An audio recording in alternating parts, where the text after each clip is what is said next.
Kabar bahagia datang dari keluarga Ardi Bakri. Pasalnya suami Nia Ramadhani ini baru saja merayakan momen ulang tahun sang ibu. Tak hanya berdua dengan sang istri, ia tampak merayakan ulang tahun sang ibu bersama dengan keluarga besarnya.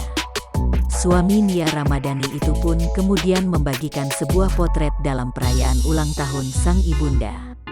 Dalam unggahan itu tampak Ardi Bakri sangat begitu menikmati pada ulang tahun ibunya, Tati Murni Triati. Hal itu terungkap dalam foto yang diunggah Ardi di Instagram, Kamis tanggal 11 Maret tahun 2021.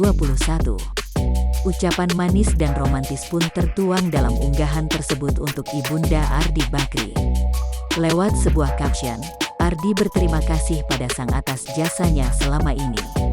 Tak lupa, Ardi juga mendoakan agar ibunya selalu dilindungi oleh Tuhan dan diberikan kesehatan.